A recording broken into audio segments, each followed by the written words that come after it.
안녕하십니까. 국제학교 전문가 제이슨입니다. 오늘 제가 말씀드리고 싶은 주제는 맵 테스트입니다. 국제학교 입학시험입니다. 국제학교 입학시험은 이게 많은 학교에서 이제 맵 테스트를 택하고 있고, 그리고 인터뷰, 그 다음에 에세이 라이팅 동안 포함되는 경우가 많습니다. 일단은 먼저 맵 테스트에 대해서 제가 말씀을 드릴 거예요. 맵 테스트는 Measures of Academic Progress의 약자입니다. 학기마다 학생이 어떻게 하고 있는지 그것을 측정하는 시험이라고 생각하시면 되세요. 일단은 어댑티브 방식을 선택하는데요. 그 말은 무슨 말이냐면 맞추면 더 어려운 문제가 나오고요.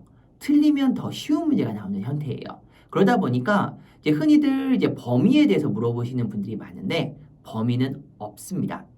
맞추면 12학년 것까지 나올 수 있고요. 그 다음에 틀리면 1학년 것까지 나올 수 있다는 그러한 특징을 지닙니다. 일단 맵 테스트는요, 세 가지 테스트로 나눠져요. 일단은 문법인 language usage, 그 다음에 reading part, 그 다음에 수학 파트로 나눠집니다. 먼저 language usage의 파트는 문법이라고 생각하시면 됩니다. 이제 많은 학생들이 어떠한 용어 때문에 예를 들어서 뭐 직유법이라든지 아니면 은유법이라든지 이런 용어를 몰라서 틀리는 경우도 많고요. 그리고 시제 관련된 문제가 상당히 많이 나옵니다. 또 하나는 스펠링 문제들도 많이 나옵니다. 많은 학생들이 그러한 문제에서 틀리는 경우가 많고 이것을 잘 해놓으면은 이제 SAT 파트의 라이팅이죠. 그러니까 그것도 문법으로 봤을 때 비슷한 부분들이 상당히 많아요. 그렇기 때문에 이거는 SAT를 하는데 굉장히 좋은 기반이 될 수 있습니다. 문법 중에서 모든 부분이 나오는 건 아닙니다. 그 중에서 맵 테스트가 좋아하는 부분들이 있어요. 아까 말씀드렸다시피 뭐 현재 완료라든지 그 다음에 뭐 과거형이라든지 그러니까 시제죠. 이런 부분들은 상당히 많이 나오는 경우가 많습니다. 스펠링 중에서도 이런 부분이 나와요. 예를 들어서 뭐 복수형 그랬을 때 뭐 ES가 붙는다든지 아니면 IS가 붙는다든지 아니면 IES가 붙는다든지 이런 것처럼 약간 불규칙한 그러한 동사나 아니면은 명사들이 상당히 많이 나오는 경향이 있습니다.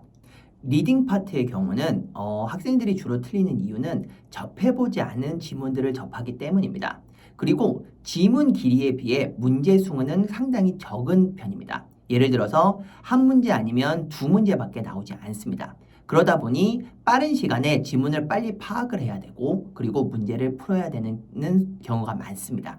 지문의 경우는 시 아니면은 이제 문학 작품이 나오는 경우가 많은데 일반적인 한국 학생의 경우 그러한 지문을 접할 기회가 상당히 적습니다. 주로 보면은 맵 테스트를 공부하는 것 대신에 이제 토플들을 공부를 많이 하는데 토플 지문이랑은 조금 다른 성격을 지니는 것이 특징입니다. 학생들이 주로 어려워하는 부분의 문제는 메인 아이디어를 파악한다든지 아니면은 작가의 톤을 파악한다든지 이러한 부분에서는 상당히 어려움들이 많습니다. 그리고 지문 자체가 생소하기 때문에 처음부터 겁을 먹고 읽는데 어려움을 느끼는 경우도 상당히 많은 편입니다. 수학의 경우는 계산 문제를 틀리는 경우는 거의 없습니다. 거의 틀리는 이유는 문제 파악을 잘 못해서 영어 실력이 부족해서 문제에서 무엇을 원하는지 파악을 못해서 틀리는 경우가 대부분입니다.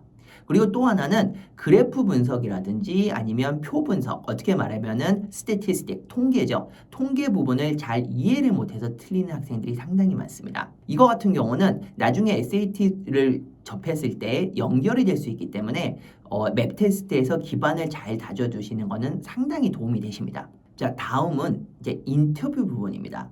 인터뷰 같은 경우는 일반적인 질문, 뭐 우리 학교 왜 오고 싶은지, 자기소개를 왜 하는지 이거는 너무나도 당연한 질문입니다. 그렇지만 예를 들어서 저는 미국 대학에 가고 싶어요. 이렇게 대답을 하면은 꼬리 물기 질문으로 왜 미국 대학에 가고 싶어요? 그 다음에 가서는 어떻게 공부할까요? 이런 식으로 물어볼 수가 있다는 거. 그렇기 때문에 항상 이것에 준비를 하셔야 됩니다.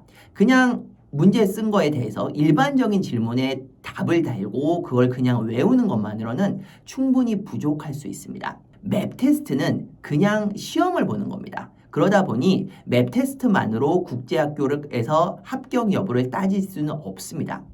맵 테스트는 거의 330점을 만점으로 했을 때 250점이면 그래도 합격선이라고 생각을 합니다. 그리고 200점 이하일 때는 어쨌든 간에 불합격될 확률이 높습니다. 제가 보기에 인터뷰 부분이 상당히 중요한 부분을 차지하고 있다고 생각을 합니다. 근데 그것을 그냥 막 외워서 얘기하는 학생도 있고, 그리고 꼬리 물고기를 했을 때 답을 못하는 경우도 있습니다. 또 한 경우는 이걸 외우다 보니까 질문을 조금만 바꿔도 대답을 못하는 경우가 있습니다. 결국에는 맵 테스트만으로 국제학교에서 입학 여부를 고려하지는 않는다는 겁니다. 맵 테스트 점수가 나쁘더라도, 그러니까 저희 학생 중에 맵 테스트를 한 230점 이렇게 받은 학생이 있어요. 그러니까 보면은 학교별마다 좀 다르긴 한데 맵 테스트를 본 후에 점수를 확인할 수 있는 곳이 있어요. 예를 들어서 SJ라든지 이런 곳은 바로 확인이 가능합니다.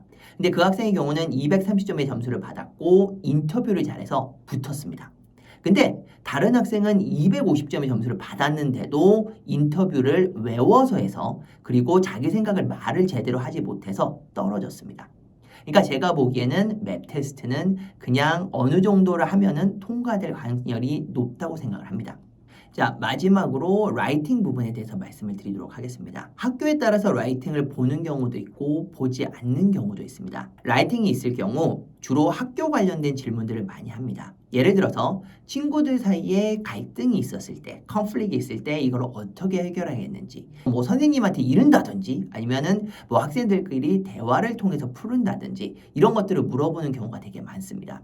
이런 것 같은 경우는 제가 봤을 때 인트로 바디 컨클루전의 형식에 맞춰서 잘 쓰시면 좋으시고, 그리고 단어 같은 경우도 조금 수준 있는 단어를 쓰시는 걸 추천해 드립니다. 분량은 제가 봤을 때 상당히 중요한 부분이라고 보는데 앞면, 뒷면 한 250단어 다 채우시는 게 상당히 좋다고 생각을 합니다.